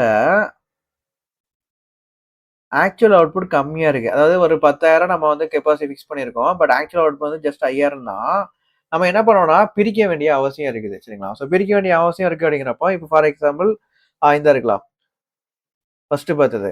ஸோ இங்க வந்து கெப்பாசிட்டி வந்து ஜஸ்ட் வந்து பார்த்தீங்கன்னா 10,000 யூனிட்ஸ் தான். பட் ஆக்சுவல் ப்ரொடக்ஷன் வந்து 4,000 யூனிட் வந்து தயாரிக்கிறாங்க. 6,000 யூனிட் அங்க ஷார்டேஜா இருக்குது. சரிங்களா? ஸோ அப்படிங்கிறப்போ நம்ம 5 lakhs ஃபிக்ஸட் ஓவர்ஹெட நார்மல் கெப்பாசிட்டிய வச்சு நம்ம அலோகேட் பண்ணுவோம். ஸோ 5 lakhs பை 10,000 நீங்க போடுறப்போ ரூ. 50 நமக்கு வரும். சரிங்களா? ஸோ இந்த ரூ. 50 வந்து ஒரு யூனிட்டுக்குன்னா மொத்தம் எவ்வளவு யூனிட் தயாரிச்சிருக்கோம்? 4,000 யூனிட். ஸோ 4,000 into 50 போடுறப்போ ரூ. 2,00,000 நம்ம செலவாயிருக்குது. இன்வென்ட்ரிக்கு மட்டும் 2 lakhs. ப்ரொடியூஸ் பண்ண அந்த ஆக்சுவல் இன்வென்ட்ரிக்கு மட்டும் 2 lakhs. ஸோ அதுக்கு நம்ம இன்வென்ட்ரிக்கு அலோகேட் பண்ணது இந்த 2 lakhs. ஸோ ரிமைனிங் அமௌண்ட் வந்து பார்த்தீங்கன்னா எக்ஸ்பெண்டிச்சரா P&L அக்கௌண்ட்ல நம்ம போட்டோம். இது ஃபர்ஸ்ட் கேஸ். ரெண்டாவது கேஸ்ல வந்து பாத்தீங்கன்னா நம்மளோட கெப்பாசிட்டி 10,000 யூனிட். பட் நம்ம 20,000 யூனிட் நம்ம தயாரிச்சிருக்கோம். கெப்பாசிட்டிக்கு மேல தயாரிச்சிருக்கோம். சரிங்களா? ஸோ அப்படிங்கிறப்போ நம்ம நார்மல் கெப்பாசிட்டியை பேஸ் பண்ணி அலோகேட் பண்ண மாட்டோம். ஆக்சுவல் ப்ரொடக்ஷனை பேஸ் பண்ணி தான் நம்ம போடுவோம். ஸோ 5 lakhs பை 27 போட்டீங்கன்னா 20,000 நீங்க போட்டீங்கன்னா 25 பெர் யூனிட் நமக்கு வரும். சரிங்களா? கிளியரா? அப்போ இந்த நீங்க மொத்தமா எவ்வளோ இன்வென்ட்ரி காஸ்ட்க்கு நீங்க போடுங்க இன்வென்ட்ரிக்கு அலோகேட் பண்றது தயாரிச்சது 20,000 யூனிட் இன்ட்டு 25 போட்டீங்கன்னா அந்த டோட்டல் 5,00,000த்தையுமே இன்வென்ட்ரி காஸ்ட்ல நம்ம போட்டுருவோம். இப்போ P&L எக்ஸ்பெண்டிச்சர் சைட்ல ஒரு அமௌண்ட்டும் வராது. ஓகேங்களா? மொத்த அமௌண்ட்டுமே இன்வென்ட்ரியில ஆட் பண்ணி விட்டுருவோம். Next variable production overhead. Variable production ஓவர்ஹெட்டை பற்றி பிரச்சனையே கிடையாது. Change with the production volume. So production வந்து வால்யூம் சேஞ்ச் ஆக வேரியபிள் ஓவர்ஹெட் வந்து சேஞ்ச் ஆகிட்டே இருக்கும். Example indirect material, indirect labour, அப்புறம் power directly related to production. So material வந்து பார்த்தீங்கன்னா நம்ம வந்து இன்டைரக்ட் மெட்டீரியல் பொறுத்த வரைக்கும் அது சப்போஸ் ஒரு சில மெட்டீரியல்ஸ் வந்து பார்த்தீங்கன்னா ப்ரொடக்ஷன் டைமில் வந்து உள்ளே கொண்டு வருவாங்க. ஒரு லேபர் வந்து அங்கே ஒர்க் பண்ணுறாங்க. ஸோ அதுக்கப்புறம் ப்ரொடக்ஷன் ரிலேட்டட் பவர். ஸோ இது எல்லாமே வந்து பார்த்தீங்கன்னா வேரியபிள் ப்ரொடக்ஷன் ஓவர்ஹெட். ஓகேங்களா? For example variable production overhead வந்து 3 லட்சம் ரூபா செலவாக இருக்குது. ஆக்சுவல் ப்ரொடக்ஷன் வந்து 10,000 அப்படிங்கிறப்போ நம்ம இந்த ஆக்சுவல் ப்ரொடக்ஷன்லாம் நம்ம டிவைட் பண்ணிடலாம் 30 rupees. சரிங்களா? சிம்பிள். ஆனால் வேரியபிள் ஓவர்ஹெட் அவுட்புட்டை பேஸ் பண்ணி மாறும். ஃபார் எக்ஸாம்பிள் இங்கே 20,000 unit capacity, total capacity 20,000. But ஒரு 10,000 நம்ம ப்ரொடியூஸ் பண்ணியிருக்கோம்னா இந்த 3 லட்ச ரூபா செலவு பண்ணது மொத்தம் 20,000த்துக்கா இல்லை 10,000த்துக்கா? 10,000த்துக்கு அந்த 3 லட்ச ரூபா செலவு பண்ணியிருக்கோம். ஓகேங்களா? ஸோ ஆக்சுவல் ப்ரொடக்ஷனை பேஸ் பண்ணி இந்த செலவு நடந்திருக்குது. நார்மல் கெப்பாசிட்டி மொத்த 100% கெப்பாசிட்டியை பேஸ் பண்ணி நடந்துச்சுன்னா it's and fixed production overhead. Actual ப்ரொடக்ஷனை பேஸ் பண்ணி நடந்திருக்குன்னா அது வந்து வேரியபிள் ப்ரொடக்ஷன் ஓவர்ஹெட். ஸோ இங்கே வேரியபிள் ப்ரொடக்ஷன் ஓவர்ஹெட் 3 lakhs வந்து இந்த ஆக்சுவல் ப்ரொடக்ஷன் 10,000 பேஸ் பண்ணி நடந்திருக்குது. ஸோ டேரக்டா என்ன பண்ணிடலாம், ஆக்சுவல் ப்ரொடக்ஷனாக நம்ம டிவைட் பண்ணிடலாம். ஸோ 3 lakhs by 10,000 போடுறப்போ 30 ரூபா நமக்கு இன்வென்ட்ரி காஸ்ட்டாக வரும். ஓகேங்களா? Next fixed versus variable overhead. So fixed இது நம்ம பார்த்த அதே தான். ஜஸ்ட் நீங்கள் வந்து ரீகால் பண்ணி ரீட் பண்ணி பாருங்க. ஓகேவா? ஸோ இவ்வளோ நேரம் பார்த்த ஜஸ்ட் சிம்பிளாக வந்து கொடுத்துருக்கோம். நெக்ஸ்ட் ஜாயிண்ட் ப்ராடக்ட் அப்படின்னா என்னது? ஜாயிண்ட் ப்ராடக்ட் அப்படின்னா sometimes one production process produces more than one product simultaneously. ஒரே ப்ராசஸில் 2-3 ப்ராடக்ட் வெளியே வரும். சரிங்களா? இப்போ ஒரு ப்ராசஸ் பண்ணுறீங்க அப்படின்னா 2-3 ப்ராடக்ட் வந்து உங்களுக்கு அவுட்புட்டாக வரும். இதுதான் ஜாயிண்ட் ப்ராடக்ட். ஸோ இப்போ ரீஃபைன் பண்ணுறோம். ஓகேங்களா? ஸோ ரீஃபைன் பண்ணுறப்போ ப்ராடக்ட் ஏ வரும், ப்ராடக்ட் பி வரும், ப்ராடக்ட் சி வரும். இப்போ ஃபார் எக்ஸாம்பிள் க்ரூட் ஆயில ரீஃபைன் பண்ணுறப்போ உங்களுக்கு பெட்ரோல் வரும்பாங்க, டீசல் வரும்பாங்க, அதுக்கப்புறம் வந்து பார்த்தீங்கன்னா பாம் ஆயில் வரும். பாம் ஆயில் தெரியுமா? ஸோ அதுவுமே க்ரூட் ஆயில ரீஃபைன் பண்ணுறப்போ வரும்பாங்க. அதுக்கப்புறம் தார் வரும். ஸோ இந்த மாதிரி நிறைய கெமிக்கல் ப்ராடக்ட்ஸ் வந்து பெட்ரோல் ரீஃபைன் பண்ணுறப்போ ஜாயிண்ட் ப்ராடக்டாக வரும். So it's a joint product. But the cost of production cannot be separately identified for each product. மொத்தமாக இதெல்லாம் ப்ரொடக்ஷன் நடக்குது, ரீஃபைன் நடந்துட்டு இருக்குங்க. ஸோ பெட்ரோலை உள்ளே ஊற்றுறாங்க. சரிங்களா? ஊற்றுறாங்க. ஸோ இங்கே வந்து பார்த்தீங்கன்னா ரீஃபைன் நடந்துட்டு இருக்குது. ஸோ இங்கே வந்து என்னெல்லாம் வருதுன்னு பார்த்தீங்கன்னா அதாவது பெட்ரோல் இல்லைங்க, சாரி, க்ரூட் ஆயில் வந்து உள்ளே ஊற்றுறாங்க. ஸோ பெட்ரோல் வருது, டீசல் வருது, அதுக்கப்புறம் ஒரு சில கெமிக்கல் ப்ராடக்ட்ஸ் வருது, அதுக்கப்புறம் தார் வருது. சரிங்களா? ஸோ மொத்தமாக நடக்கக்கூடிய அந்த காஸ்ட் வந்து பார்த்தீங்கன்னா ஒரு 1 லட்ச ரூபா செலவாகுது. இது பெட்ரோலுக்கு தனியாக எவ்வளோ காஸ்ட் ஆகுது, டீசலுக்கு எவ்வளோ, கெமிக்கல் எவ்வளோ, தாருக்கு எவ்வளோன்னு சொல்லி நம்ம ஸ்ப்ளிட் பண்ண முடியாது. அதுக்கு ஒரு சில ப்ராசஸ் நம்ம பண்ணி ஆகணும். அதுக்குன்னு ஒரு சில அக்கௌண்டிங் ட்ரீட்மெண்ட்ஸ் உண்டு. சரிங்களா? ஸோ அதுதான் வந்து பார்த்தீங்கன்னா ஜாயிண்ட் ப்ராடக்டாக நம்ம ட்ரீட் பண்ணுவோம். So common cost must be allocated rationally நம்ம வந்து பண்ணுவோம். ஓகேங்களா? Relative sales value suppose joint cost வந்து பார்த்தீங்கன்னா ஒரு 10 லட்ச ரூபா வருது. ஸோ டோட்டலாக அந்த சைடை ரீஃபைன் பண்ணுறப்போ இங்கே 10 லட்ச ரூபா வருது. சரிங்களா? ஸோ ப்ராடக்ட் ஏயோட 10 லட்ச ரூபா வருது. இப்போ ப்ராடக்ட் ஏ தனியாக, ப்ராடக்ட் பி தனியாக ஜாயிண்ட் ப்ராடக்டாக வெளியே வருது. ஜாயிண்ட் ப்ராடக்ட் ஏக்கு வந்து பார்த்தீங்கன்னா உங்களுக்கு சேல்ஸ் வேல்யூ ஒரு 6 லட்ச ரூபாய்க்கு மார்க்கெட் வேல்யூ இருக்குது. மார்க்கெட் வேல்யூ நமக்கு தெரியும் தானே, பெட்ரோலுக்கு எவ்வளோ வேல்யூக்கு போகுது, அப்புறம் டீசலுக்கு எவ்வளோன்னு சொல்லிட்டு நமக்கு மார்க்கெட் வேல்யூ தெரியும். ஸோ இந்த சேல்ஸ் வேல்யூ நம்ம போட்டுக்குவோம். சரிங்களா? இப்போ இந்த 10 லட்சத்தை எப்படி ஸ்ப்ளிட் பண்ணுவாங்கன்னா இந்த மார்க்கெட் வேல்யூ பேஸ் பண்ணி பண்ணுவாங்க. சிம்பிளா இது வந்து ஆட் பண்ணுங்க. 6 லட்சம் பிளஸ் 4 லட்சம் போட்டீங்கன்னா 10 லட்சம் வரும். அப்ப 6 லட்சம் வந்து எத்தனை பெர்சன்டேஜ்? 6 பை 10 லட்சம் இன்ட்டு 100 நீங்க போட்டீங்கன்னா இது 60%. அப்ப இது எவ்வளவு பெர்சன்டேஜ்? 4 லட்சம் பை 10 லட்சம் இன்ட்டு 100 நீங்க போட்டீங்கன்னா 40%. ஓகேங்களா? ஸோ அப்ப இந்த 10 லட்சம் இன்ட்டு 40% போட்டீங்கன்னா 60% போட்டீங்கன்னா 6 லட்சம் ரூபா cost for A, product A. 10 லட்சம் இன்ட்டு 40% போட்டீங்கன்னா ஒரு 4 லட்சம் வரும். It's a cost for product B. So இப்படி இந்த 10 லட்சத்தை நம்ம ஸ்ப்ளிட் பண்ணுவோம். சரிங்களா? நெட் ரியலைசபிள் வேல்யூ இல்லை சேல்ஸ் வேல்யூ பேஸ் பண்ணி நம்ம வந்து இந்த 10 லட்சத்தை ஸ்ப்ளிட் பண்ணுவோம். ஸோ இதான் ஜாயிண்ட் ப்ராடக்ட். பை ப்ராடக்ட் அப்படின்னா என்ன? பை ப்ராடக்ட் வந்து பார்த்தீங்கன்னா secondary products arising from the production process. அதாவது இப்போ வந்து பெட்ரோலை ரீஃபைன் பண்ணுறோம். இதில் இது க்ரூட் ஆயிலை ரீஃபைன் பண்ணுறப்போ பெட்ரோல், டீசல் இதெல்லாம் வந்து பார்த்தீங்கன்னா இதுதான் நமக்கு தேவையான ப்ராடக்ட். ரொம்ப வேல்யூபிள் ப்ராடக்ட், தேவையான ப்ராடக்ட். இது கூட ஒரு சில கெமிக்கல் சப்ஸ்டான்சஸ் நமக்கு வரும். அந்த கெமிக்கல் சப்ஸ்டான்சஸுமே நம்ம மார்க்கெட்ல வந்து ஏதாச்சும் ஒரு சின்ன சின்ன வேல்யூக்கு நம்ம சேல் பண்ணிக்கலாம். பட் இது நம்ம எக்ஸ்பெக்ட் பண்ண ப்ராடக்ட் கிடையாது. நமக்கு தேவையான ப்ராடக்ட் இந்த கெமிக்கல் கிடையாது. பட் இதுக்குமே மார்க்கெட்ல ஒரு சின்ன சின்ன வேல்யூ இருக்குது. இதுதான் பை ப்ராடக்ட். இது வந்து பை ப்ராடக்ட். இது 2ம் வந்து பார்த்தீங்கன்னா ஜாயிண்ட் ப்ராடக்ட். சரிங்களா? ஸோ ஜேபி ஜாயிண்ட் ப்ராடக்ட் வந்து பார்த்தீங்கன்னா, அந்த பெட்ரோலும், டீசலும் இதான் முக்கியமான ப்ராடக்ட். அண்ட் இதுக்கு வந்து மார்க்கெட்ல நெறைய வேல்யூ உண்டு. இதான் நம்ம எதிர்பார்த்த ப்ராடக்ட். பட் இந்த பை ப்ராடக்ட் வந்து பார்த்தீங்கன்னா, ஒரு கெமிக்கல் சப்ஸ்டன்ஸ் நமக்கு வருது. இது நம்ம எதிர்பார்க்கவே இல்ல. பட் வந்திருக்குது. இதுக்கு வேல்யூவும் கம்மி.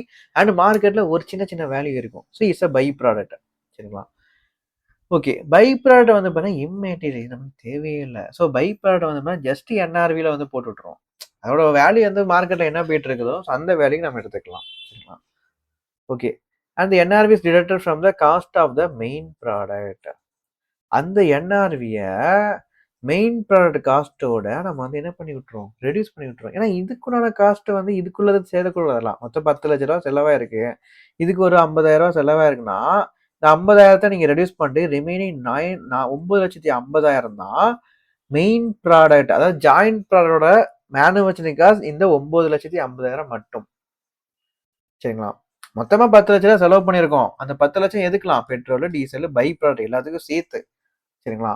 அதுல பை ப்ராடக்ட்டோட என்ஆர்வி 50,000 நீங்க ரெட்யூஸ் பண்ணீங்கன்னா 9,50,000 வரும். இந்த 9,50,000 வந்து பெட்ரோல் அண்ட் டீசலோட ஸ்பெசிஃபிக் காஸ்ட். சரிங்களா? ஸோ இத மட்டும் தான் நம்ம எடுப்போம். ஸோ மெயின் ப்ராடக்ட் வந்து 9,50,000 இத தான் என்ன பண்ணுவோம்? அதுக்கப்புறம் நம்ம ஸ்ப்ளிட் பண்ணி நம்ம எடுப்போம். சரிங்களா?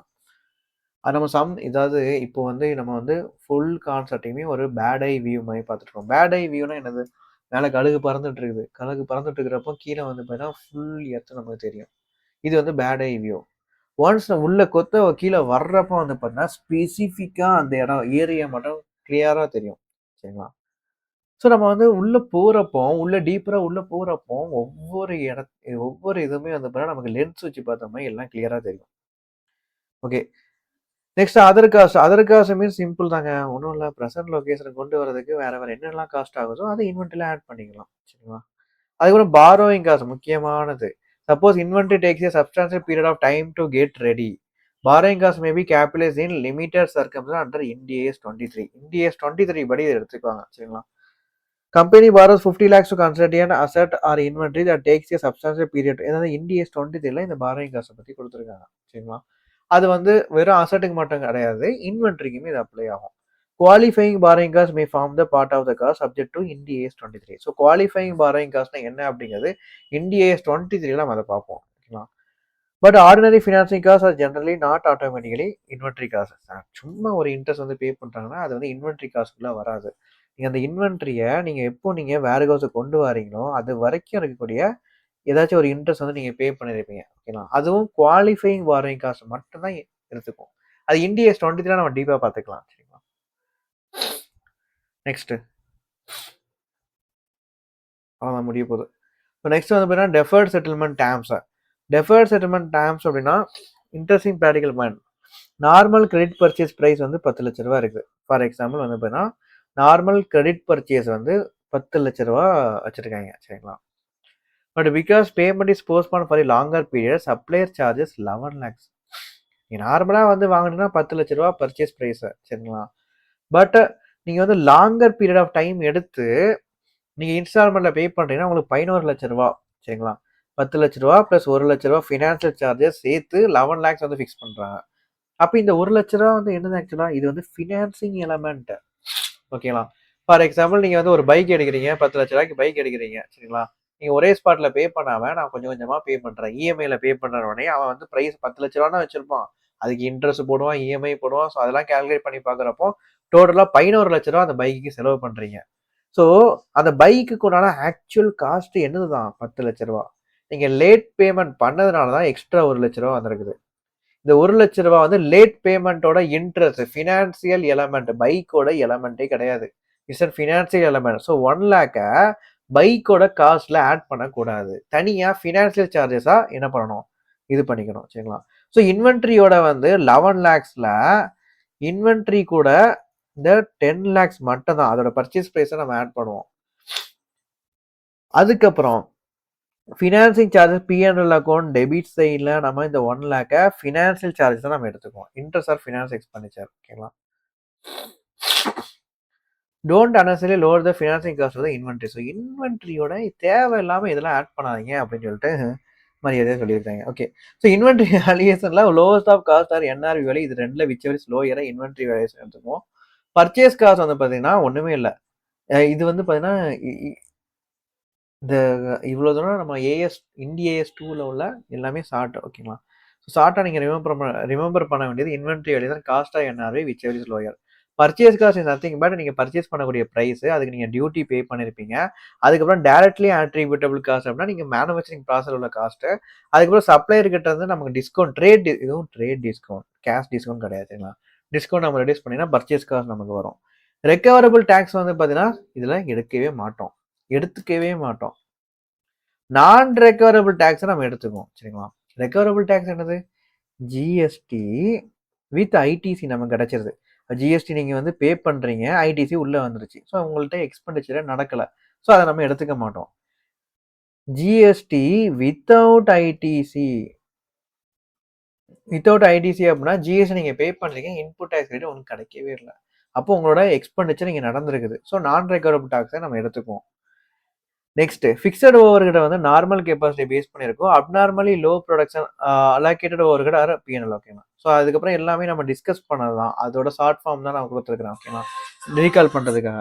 ஸோ ஜஸ்ட் நீங்கள் வந்து ரீட் பண்ணி பாருங்க, உங்களுக்கு எல்லாமே கிளியர் கட்டாக புரியும். சப்போஸ் இது வரைக்கும் பார்த்ததுல உங்களுக்கு வந்து வீடியோ பார்க்குறப்ப எல்லாமே கிளியராக புரிஞ்ச மாதிரி இருக்கும். சரிங்களா?